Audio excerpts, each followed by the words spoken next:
नमस्कार दोस्तों, कैसे हैं आप सब? उम्मीद करता हूँ सब कुछ बढ़िया होगा और अच्छे से आप लोग अपना पढ़ाई कर रहे होंगे। एग्ज़ाम अब नज़दीक आ चुका है और ऐसे में मुझे ऐसा लगता है और जैसा कि बच्चे भी मुझे बताते हैं कि एग्ज़ाम जब जैसे ही नज़दीक आता है तो काफ़ी सारा डर लगने लगता है, ठीक है? पर जब बात हिस्ट्री की हो तो और ज़्यादा डर लगता है ना? सोशल साइंस में ओवरऑल देखा जाए तो जो ठीक-ठाक है मतलब तैयारी पहले से कर चुके हैं, पढ़ रखे हैं तो उनके लिए ज़्यादा दिक्कत नहीं है। लेकिन आखिरी मोमेंट में मुझे ऐसा अनुभव होता है कि बहुत सारे बच्चे थोड़े-से डरे हुए होते हैं क्योंकि काफ़ी सारा कॉन्सेप्ट्स है, काफ़ी वास्ट सिलेबस है, कह सकते हैं इस बात को, है ना?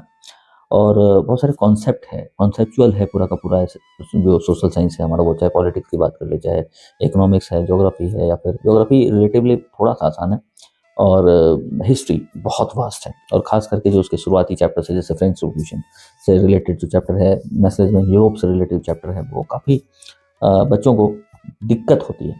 तो मैं उपस्थित हूँ आप सबके सामने इसी चैप्टर को लेकर के पहला वीडियो पहले ही डाल चुका हूँ, ठीक है? ये दूसरा वीडियो है। एग्ज़ाम चूँकि नज़दीक है, कोशिश करूँगा अब जल्द से जल्द इसको ख़त्म करूँ, हिस्ट्री और पॉलिटी, सो दैट कि एग्ज़ाम में इसका आप पूरा लाभ उठा सकें।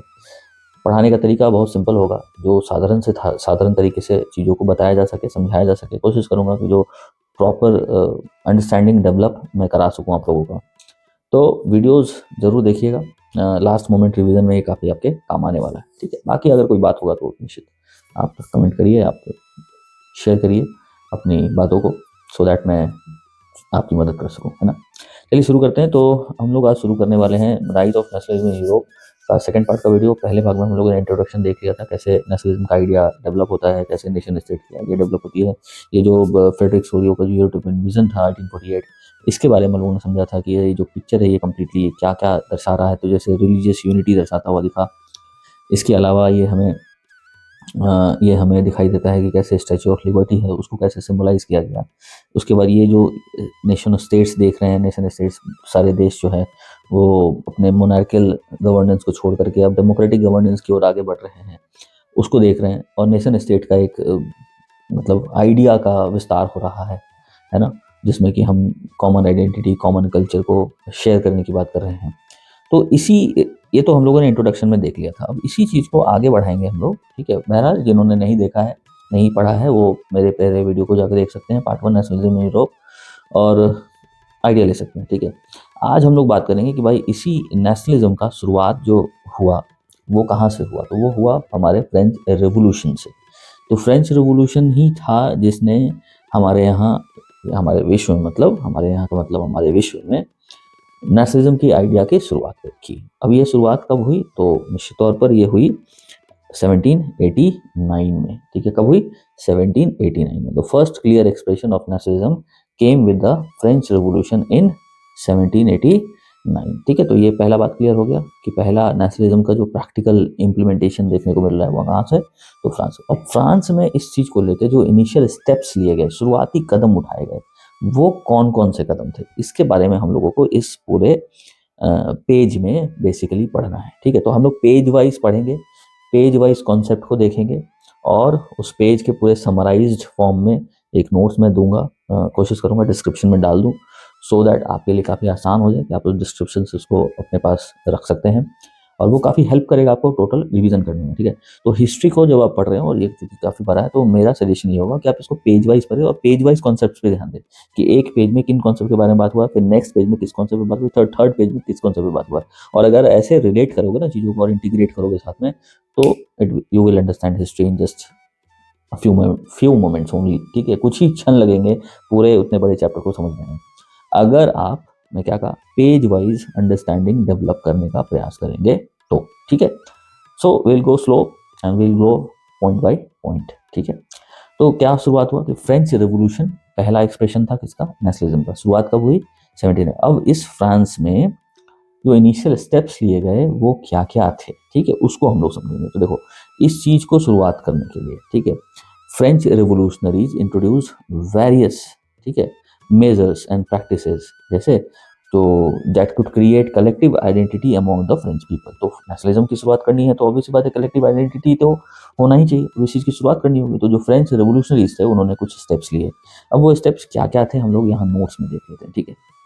पहला आया ला पैत्री और ला सिटियोन का कॉन्सेप्ट। तो ला पैत्री का मतलब फादरलैंड का कॉन्सेप्ट, ला सिटियोन का मतलब सिटीजन का कॉन्सेप्ट। मतलब फ्रांस को हम लोग अब जो लैंड था उसको as a father figure consider करने लगे, ठीक है। उसके अलावा और जो सिटीजन्स थे, जो लोग थे, उनको अब पीपल नहीं सिटीजन बोला जाने लगा, ठीक है। डिफरेंस होता है पीपल और सिटीजन के बीच में। सिटीजन जो ओरिजिनली वहीं के बिलोंग कर रहे होते हैं और वो common culture, common identity, common ideologies share कर रहे होते हैं, ठीक है। तो एक जुड़ाव करने का एक तरीका होता है कि भाई आपका है और हम सब इसी के हैं, ठीक है। तो इस तरह का कॉन्सेप्ट शुरुआत में आया कि ला पैत्री और ला सिटियोन का। ला पैत्री का मतलब फादरलैंड, ला सिटियोन का मतलब, ले सिटियोन का मतलब सिटीजन, ठीक है। ये कॉन्सेप्ट लेके आए। उसके बाद नेशनलिज्म के सिंबल्स को बढ़ावा मिला। अब क्या क्या बढ़ावा मिला, कौन कौन से सिंबल्स हैं ऐसे, उनको हम लोग देखते हैं। तो हमारा ट्राई कलर फ्लैग जो था, उसने फ्रांस का जो ट्राई कलर फ्लैग था उसने रिप्लेस किया रॉयल स्टैंडर्ड, जो पहले जो मोनार्कियल गवर्नेंस का सिंबल हुआ करता था, रॉयल गवर्नमेंट का जो सिंबल हुआ करता था, उसको रिप्लेस कर दिया ट्राई कलर, ठीक है। ये नेशनलिज्म को दिखा रहा फ्लैग था। ये हमारा अपना झंडा फ्रांस के लोगों ने अपने लिए अपनाया था, ठीक है। यही बात आपको यहाँ पर लिखा हुआ दिखेगा, ठीक है। मैंने इधर बगल में नोट्स बना रखा है इसका। तो new French flag, the tricolour was chosen to replace the former royal standard. उसके बाद अब आगे बढ़ते हैं। अब देखो इसके अलावा जो कुछ चेंजेस आए गए, नए गाने लिखे गए, है ना। गाने मतलब गीत वगैरह, जो गीत हमें अपने देश से जुड़े, जैसे हमारे देश में भी बहुत सारे गीत बने, जैसे हमारा नेशनल एंथम है, हमारा राष्ट्र गीत है, ठीक है, जैसे वंदे मातरम है, जन गण मन है। इसके अलावा भी बहुत सारे ऐसे गाने जो हमें हमारे देश से जोड़ते हैं, उसे प्रेम करना सिखाते हैं। तो उस तरह के हिम्स कंपोज किए गए सो दैट लोगों का इमोशन कहीं, बाद में जाकर इनकी चर्चा हम लोग रोमांटिसिज्म में पढ़ेंगे, ठीक है ना। उसके बाद शपथ लिए गए, बहुत सारे जो शहीद हुए थे उनको, उनकी याद में हम लोग बहुत कुछ सेलिब्रेट करने लगे, मनाने लगे। जैसे आज हम लोग मनाते हैं भगत सिंह को, या फिर जो भी हमारे स्वतंत्रता सेनानी वगैरह रहे, सुभाष चंद्र बोस, महात्मा गांधी, ऐसे लोगों को, उनको नमन करते हैं, उनको याद करते हैं और उनके द्वारा दिए गए बलिदानों को याद करते हैं, ताकि हम अपने इस देश के प्रति समर्पित रह सकें, है ना। तो वो एक फोर्स क्रिएट करता है हमारे अंदर। बस यहाँ पे भी वही होने लगा, सो दैट सभी लोग अपने नेशन के साथ जुड़ सके। तो ये होने लगा। तो अगर आपसे पूछा जाए कि कौन कौन से स्टेप्स लिए गए, शुरुआती स्टेप, तो पहला हम देख सकते हैं कि ला पैत्री ला सिटियोन का कॉन्सेप्ट आता है। उसके बाद सिंबल ऑफ नेशनलिज्म जैसे ट्राई कलर को एक्सेप्ट किया गया। इसके अलावा क्या हुआ कि नए गाने लिखे गए, हिम्स लिखे गए। इसके अलावा ओथ्स मार्टिस को कमेमोरेट किया गया, उनको याद किया गया। इसके अलावा कुछ इंस्टीट्यूशनल चेंजेस भी हुए थे। अब इंस्टीट्यूशनल चेंजेस का मतलब जो कह सकते हो कि गवर्नेंस में जो कुछ जिस तरीके से सरकार वहाँ चला करती थी, उसमें कुछ चेंजेस आया। वो चेंजेस क्या क्या है, तो जैसे कि जो ई स्टेट्स जनरल हुआ करता था, उसको हटा करके अब हम लोगों ने नेशनल असेंबली की स्थापना करी थी, ठीक है। ये 9th में हम लोगों ने पढ़ा था। तो ये स्टेट जनरल को हटा करके नेशनल असेंबली बना। उसके बाद एक सेंट्रलाइज एडमिनिस्ट्रेटिव सिस्टम की स्थापना होती है। किसकी? सेंट्रलाइज एडमिनिस्ट्रेटिव सिस्टम की स्थापना होती है। यूनिफॉर्म लॉज बनाए गए और इंटरनल कस्टम ड्यूटीज को हटाया गया और वेट्स और मेजर्स को स्टैंडर्डाइज किया गया। वेट्स और मेजर्स को स्टैंडर्डाइज किया गया। मतलब देख सकते हैं जो भी मतलब चीज़ों को डिवाइड कर रहे थे, उन सारे डिविजन्स को हटा करके एक यूनाइट करने वाला सिस्टम लाया गया, जिससे हम सब कुछ, सारे प्रोसेसेस इंटीग्रेट हो सके और हम सब एक चीज़ों से कनेक्टेड हो सके। तो इस तरह के कुछ उपाय किए गए। ई स्टेट जनरल को हटाया गया, नेशनल असेंबली लाया गया, सेंट्रलाइज एडमिनिस्ट्रेटिव सिस्टम लाया गया, उसके अंदर वेट्स हैं और जो मेजर्स है उसको स्टैंडर्डाइज किया गया। इसके अलावा जो इंटरनल कस्टम ड्यूटीज़ थे उनको एबोलिश किया गया, यूनिफॉर्म लॉज बनाए गए, रीजनल डायलेक्ट्स को हटाया गया, वहाँ पर डिस्करेज किया गया और बोला कि भाई नहीं, फ्रेंच को ही वहाँ का एक नेशनल लैंग्वेज जैसा बनाना पड़ेगा, क्योंकि सभी लोग एक ही तरह की भाषा बोलेंगे तो शायद यूनिटी बढ़ेगी लोगों के अंदर, है ना। और लोग एक दूसरे से बिलोंग कर पाएंगे, लोग एक दूसरे से अटैच हो पाएंगे, कॉमन आइडेंटिटी शेयर कर पाएंगे। तो फ्रेंच को प्रमोट किया जाने लगा और जो रीजनल डायलेक्ट्स थे उनको डिस्करेज किया जाने लगा। तो ये सब कुछ इंस्टीट्यूशनल चेंजेस। तो अगर आपसे सवाल आता है कि भाई what were the institutional changes that were brought in France to bring this idea of nationalism, तो ये सारे कुछ पॉइंट्स आप वहाँ पर एकदम बिंदास होकर के लिख सकते हो, ठीक है। इसके अलावा जो ऊपर पॉइंट डिस्कस किए गए उसको आप मेंशन कर सकते हो। अब फ्रांस का यही आइडिया आगे बढ़ता है नेशनलिज्म को बढ़ावा देने के लिए। उसके लिए उसने क्या किया कि फ्रांस का जो मिशन डिक्लेयर किया गया कि भाई जो रिवोल्यूशनरीज थे उन्होंने फ्रांस को बताया कि उसका मिशन यहीं तक सीमित नहीं है, बल्कि अदर यूरोपियन नेशन है उनको भी, फ्रांस के बाहर, उनको भी लिबरेट करना हमारा क्या है, मकसद है। और ये जो आइडिया है पूरा का पूरा, वो कहाँ मतलब सबसे ज़्यादा प्रभाव डालता है, तो एजुकेटेड जो मिडिल क्लास होते हैं उन पर इनका प्रभाव बहुत ज़बरदस्त पड़ता है। देखो जो शिक्षित वर्ग होते हैं वही क्रांति लेकर के आता है। ठीक है, हमारे देश में भी यही हुआ था। एक समय आया जब हमारे देश में शिक्षा व्यवस्था थोड़ी ठीक हुई, अंग्रेजों ने कुछ व्यवस्थाएं लाई। ये अलग बात था कि उन्होंने अपनी शिक्षा की व्यवस्था जो लाई थी वो अपनी सुविधा के लिए लाई थी, लेकिन चूंकि लाई तो शिक्षा मिली तो हम लोग जागृत हुए तो एक शिक्षण जो क्या मैं बोलूँ शिक्षित वर्ग जन्म लेता है, यूथ और युवा पीढ़ी जो शिक्षित हो, वो उसने ही आंदोलन को हवा लगाई, आग दिया। ठीक है ना, और धीरे धीरे करके हमारे तो हर जगह ऐसा ही होता है। अगर क्रांति होना है तो क्रांति करने में दो चीज़ों का बड़ा योगदान है। एक है कि जनसंख्या जो है वो युवा जनसंख्या होनी चाहिए, और दूसरा वो युवा शिक्षित होनी चाहिए। अगर ये दो चीज़ है किसी भी देश के पास, तो उस देश के अंदर जो बुराइयां हैं, जो चीज़ें हैं, वो निश्चित तौर पर समाप्त होंगी ही होंगी। ठीक है, तो यहाँ पर भी वही एजुकेटेड मिडिल क्लास जन्म लेता है और जो इन आइडिया से काफ़ी प्रभावित होता है। फिर जैकोबिन क्लब्स वगैरह बनना शुरू होता है। ठीक है, इनमें डिबेट डिस्कशंस, बाकी सारे जो भी पॉलिसीज वगैरह बनती थी इनके ऊपर डिस्कशन होता था, डिबेट होता था। काफ़ी मेजर सेंटर्स बन चुके थे ये जैकोबिन क्लब, जो काफ़ी फेमस हो चुके थे उस समय। Formed by students and intellectuals in various European cities, these clubs spread revolutionary ideas and prepared nationalist movement। तो जैकोबिन क्लब्स वगैरह बनना शुरू हो गए। फ्रेंच आर्मी ने भी 1790 के दौरान French army carried the idea of nationalism to countries like Holland, Belgium, Switzerland and Italy. France तक ही सीमित नहीं रहा ये आइडिया, बल्कि फ्रांस के जो सटे राज्य थे वहाँ पे ये आइडिया स्प्रेड होता है। और किन के द्वारा होता है, तो जैसे फ्रेंच आर्मी के द्वारा। तो ये देखो कि फ्रांस ने अपने नेशनलिज्म के आइडिया को कैसे आगे बढ़ाया। अब आगे बढ़ाने में किन लोगों का योगदान रहा है, स्टेप बाय स्टेप उसको दिखा रहा हूँ मैं कि यूरोपियन नेशंस के जो नेशनलिज्म की जो आइडिया थी वो एजुकेटेड मिडिल क्लास में अच्छे से फैली, उसके अलावा प्रभावित हुए। जैकोबिन क्लब्स वगैरह बना, वहाँ पर ये आइडिया को काफ़ी हवा मिली और लोग आपस में डिस्कस करते थे इन आइडियाज़ के ऊपर। वो लोगों को एजुकेट करता था, मोटिवेट करता था, ठीक है, इंस्पायर करता था। इसके अलावा जो फ्रेंच आर्मीज थी वो भी जब बाहर जाती थी तो वो भी अपने नेशनलिज्म के आइडिया को आगे स्प्रेड करते थे, जैसे हॉलैंड, बेल्जियम, स्विट्जरलैंड, इटली वगैरह के देश में। तो यही कुल मिला करके इस पेज की आपकी टोटल कहानी है। उम्मीद करता हूँ कि ये पेज अब आपको बेसिकली समझ में आ गया होगा। अब इस पेज में कुछ खास है नहीं, अब आगे बढ़ते हैं। ठीक है, एक सेकंड।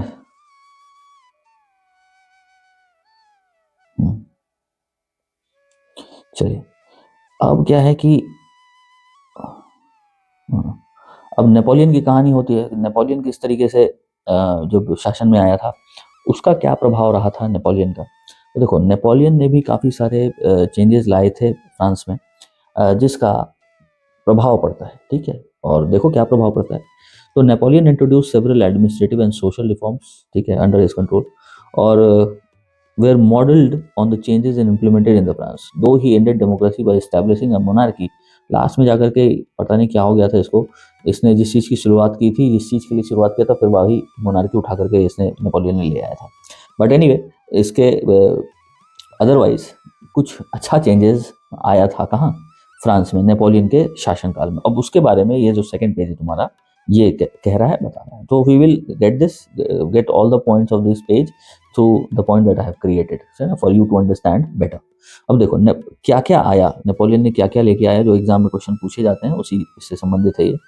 तो नेपोलियन ने एक कोड आया, सिविल कोड ऑफ 1804। काफ़ी ज़्यादा पूछा जाने वाला सवाल है कि भाई आप एक्सप्लेन करो नेपोलियन कोड क्या था, आप उसके कुछ पॉइंट्स को डिस्क्राइब करो। ठीक है, इन सब चीज़ों से रिलेटेड क्वेश्चंस एग्जाम में आते हैं और 100% आते हैं। तो उसको देख लो क्या क्या था। तो सिविल कोड, इसको बोलते हैं सिविल कोड ऑफ 1804, जिसको हम लोग नेपोलियन कोड के बारे में कोड के नाम से भी जानते हैं। इसमें क्या था, प्रिविलेजेस बेस्ड ऑन बर्थ को हटा दिया, एक अच्छा काम था।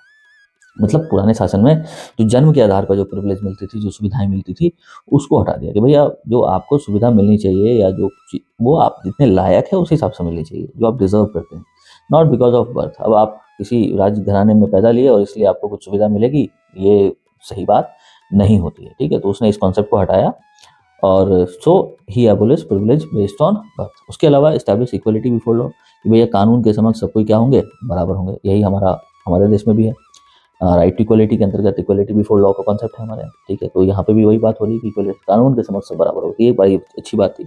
और राइट टू प्रॉपर्टी को सिक्योर किया गया यहाँ पे, ये 3 हाईलाइटेड पॉइंट है। उसके अलावा एक्सपोर्ट ऑफ रिफॉर्म्स। ठीक है, अब Napoleon code was implemented in regions under French control like Dutch Republic, Switzerland and Italy and Germany. अब नेपोलियन कोड केवल फ्रांस तक ही सीमित नहीं रहा था, वो फ्रांस के बाहर भी गया। ठीक है, फ्रांस के बाहर कहाँ गया, जो भी फ्रांस के कंट्रोल के अंतर्गत आने वाले क्षेत्र थे, for example Dutch Republic, Switzerland, Italy और जर्मनी। कुछ एडमिनिस्ट्रेटिव चेंजेस भी सजेस्ट किए गए या फिर लाए गए। वो कौन कौन से थे? पहला है कि एडमिनिस्ट्रेटिव डिविजन्स को सिंप्लीफाई कर दिया गया, फ्यूडल सिस्टम को एबोलिश कर दिया गया। उसके बाद जो किसान लोग थे उनको सब डॉम से और मेमोरियल ड्यू से राहत मिली। ठीक है, ये कुछ काफ़ी पॉजिटिव चेंजेस थे, पॉजिटिव बदलाव थे जो नेपोलियनिक कोड के अंतर्गत आया था। ठीक है, तो इसको आप बिल्कुल याद कर लीजिएगा, नोट कर लीजिएगा। ठीक है, कि एडमिनिस्ट्रेटिव चेंजेस क्या क्या आए। तो एडमिनिस्ट्रेटिव डिविजन्स को सिंप्लीफाई किया गया, फ्यूडल सिस्टम को एबोलिश किया गया, पीजेंट्स को सब डॉम और मेमोरियल ड्यू से रिहा किया गया। और अर्बन रिफॉर्म्स की बात करें, इकोनॉमिक रिफॉर्म्स की बात करें तो गिल्ड रिस्ट्रिक्शंस जितने थे टाउन्स में उनको हटाया गया। इसके अलावा ट्रांसपोर्ट कम्युनिकेशन सिस्टम को इम्प्रूव किया गया। तो ये कुल मिला के आपका नेपोलियनिक कोड के बारे में सारी बातें हैं, जो अगर आप नोट कर लेते हैं, ठीक है, और लिख देते हैं तो 100% नंबर आएंगे। नंबर कहीं नहीं जाने वाला आपका। इसी बात के लिए चिंता है ना, ले लो नंबर, क्या दिक्कत है। इसको बहुत ही सिंपल तरीके से मैंने आपके सामने प्रस्तुत कर दिया। ठीक है, सेम चीज़ें आपको यहाँ पर पढ़ने को मिलेगी। सो इसलिए देखो, जहाँ नोट्स हैं वहाँ पे झूठ मूठ का प्रॉब्लम करने से फ़ायदा है नहीं। ठीक है, तो मैंने नोट्स दे दिए हैं, बस सेम चीज़ें यहाँ तक आपको लिख दिया गया, बता दिया गया, समझा दिया गया। जैसे कि देखो, in the Dutch Republic, Switzerland, in Italy, Germany, Napoleon simplified administrative division, abolish feudal system, freed peasants for serfdom and manual dues. In the towns too guild restrictions were removed, transport and communication system were improved, peasants, artisan, workers and new businessman. इसके आगे का concept. तो इस page में क्या पढ़ा हमने? इस पेज में पढ़ा कि नेपोलियन ने किस तरीके के चेंजेस फ्रांस में लाए थे। ठीक है, और कौन कौन से बदलाव आया वो सब यहाँ पर मेंशन्ड है।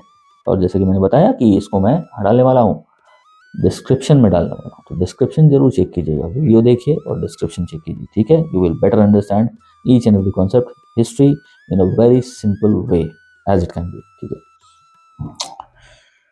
आगे बढ़ते हैं, बढ़े आगे, चलिए।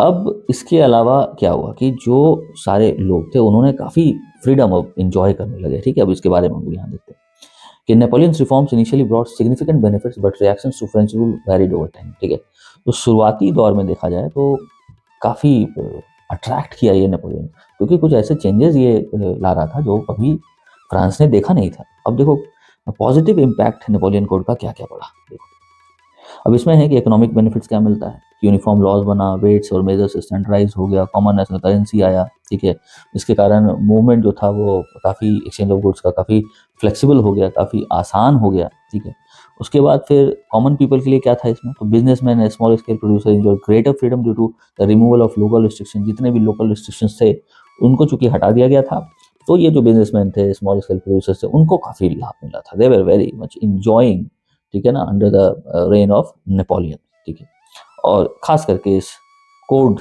के वजह से। लेकिन फिर कुछ मिक्स्ड रिएक्शंस भी देखने को मिलते हैं। शुरुआत में सब कुछ ठीक लगा कि हाँ क्या बात है, क्या बात है, मजा आ गया। लेकिन धीरे धीरे करके पता नहीं वापस से कुछ वही चीज़ होने लगी जो पहले हुआ करती थी। एक तरफ चीज़ें ठीक चल रही थी तो दूसरी तरफ कुछ चीज़ें खराब भी थी। ये कहानी का बस एक ही पहलू था। दूसरा पहलू क्या होता है, अब जैसे कि देखते हैं, in regions like Holland, Switzerland, cities such as Brussels, Milan and Warsaw, French armies were seen as liberators bringing liberty. अब इन लोगों को, इन सारे क्षेत्र में, जो जैसा कि हम लोगों ने शुरुआत में डिस्कस किया था कि जो फ्रेंच आर्मीज थी, जो नेशनलिज्म के आइडिया को लेकर के बाहरी देशों में जा रही थी, तो शुरुआत में सबको लगा कि वाह क्या बात है, and they all enjoyed and welcomed these new things. ठीक है, ब्रॉट बाय दीज फ्रेंच आर्मीज। लेकिन धीरे धीरे समय के साथ कुछ चीज़ें खराब भी होती चली गई। अब वो क्या चीज़ें खराब हुई उसको भी हम लोग समझते हैं। अब समय के साथ क्या हुआ कि people became disillusioned as administrative benefits did not include political freedom. Administrative freedom जो मिला था, ठीक है, जो भी बेनिफिट, जो भी पॉजिटिव चीज़ों के बारे में लोगों ने बात की, इकोनॉमिक बेनिफिट्स की बात की, उसमें कुछ कमियां भी थी। कमियां क्या थी? कमियां थी हमारे पॉलिटिकल फ्रीडम की। पॉलिटिकल फ्रीडम अभी भी उतनी नहीं मिली जितना हमने एक्सपेक्ट किया था। ठीक है, और देखो, जब डेमोक्रेसी की बात करते हैं, ठीक है ना, तो भैया पॉलिटिकल फ्रीडम बहुत इंपॉर्टेंट है, राइट टू वोट बहुत इंपॉर्टेंट है। शासन में जब हमारा ही स्टेक नहीं है तो फिर जनता क्या करे? जनता कुछ नहीं कर सकती। फिर जनता के अधिकार क्या रहेंगे? कुछ नहीं। अब यहीं पर प्रॉब्लम आता है। अब देखो, क्या क्या रिसेंटमेंट का क्या क्या रीज़न था। भैया टैक्सेशन बढ़ गया था, सेंसरशिप हो गया था। सेंसरशिप मतलब बहुत सारी चीज़ों पर प्रतिबंध लगने लगा था, उतनी फ्रीडम नहीं थी। जैसे हमारे यहाँ मीडिया को फ्रीडम मिला है ना, तो इसलिए वो कुछ भी बोलती है, कहीं भी जाती है, किसी का भी इंटरव्यू लेती है और कैसे भी लेती है, कुछ भी सवाल पूछते हैं, आड़े से आज़ादी है कुछ भी कर देने का, ठीक है। यहाँ पर वो चीज़ नहीं था, ठीक है। फिर हम अगर इसी चीज़ को रिलेट करते हैं, जब नेशनलिज्म इन इंडिया पढ़ेंगे हम लोग, वहाँ भी देखेंगे कि इस तरीके से हमारे जो उस समय की मीडिया होती थी, अंग्रेज़ों ने कैसे उनके ऊपर बैन लगाया था, ताकि वो अंग्रेज़ों की सच्चाइयों को, ठीक है, ब्रिटिश शासन की सच्चाइयों को भारतीयों के सामने ना ला सके। तो कई सारे पेपर्स को, कई सारे लोगों को जो अखबार निकालते थे, उन सबको पकड़ के जेल में डाल दिया जाता था, देश निकाला कर दिया जाता था, या तो उन अखबारों को बंद करवा दिया जाता था। इसी को बोलते हैं सेंसरशिप करना, ठीक है, कि भाई आप मेरे बारे में ज़्यादा मत छापो, ज़्यादा मत बोलो। तो ये होता था वहाँ पर। और फ्रेंच आर्मीज़ में भी एक फोर्स्ड कॉन्स्क्रिप्शन हुआ करता था, ठीक है। तो ये सब लोगों को थोड़ा ठीक नहीं लगने लगा। इसलिए जो लास्ट में जब कंक्लूड करेंगे इस पेज को, ठीक है, इस पेज में, तो इस पेज में बेसिकली हम लोग क्या कर रहे थे कि शुरुआत में जो फ्रीडम वगैरह था, बिजनेसमैन स्मॉल स्केल के जो लोग थे काफ़ी इंजॉय कर रहे थे, लेकिन बहुत सारी जगह पर ये सारी चीज़ें थोड़ी नेगेटिव पे जा रही थी। उन्हीं नेगेटिव के बारे में भी जस्ट हम लोगों ने नोट्स के थ्रू बात किया। जैसे कि ब्रुसेल्स है, ये सब जो कंट्रीज के नाम लिखे गए हैं। French armies were welcomed as harbingers of liberty.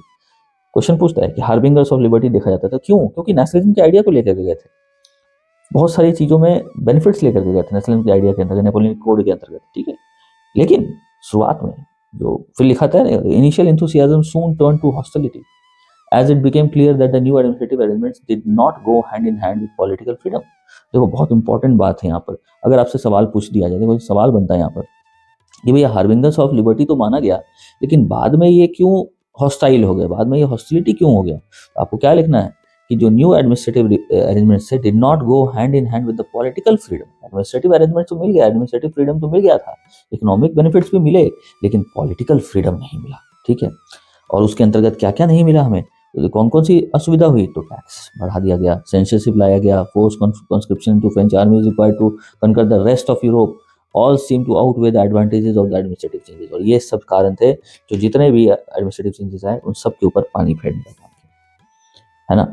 तो अभी तक हम लोगों ने बेसिकली 3 पेज जो पढ़ा, इन 3 पेज में क्या क्या पढ़ा? पढ़ा कि भाई फ्रेंच रिवॉल्यूशन 1780 में शुरुआत हुआ, कैसे इनिशिएट होता है, नेशनलिज्म का आइडिया कैसे आगे बढ़ता है, उसके अंदर लैपेट्री और वगैरह सिंबोलिज्म का हम लोगों ने चर्चा किया।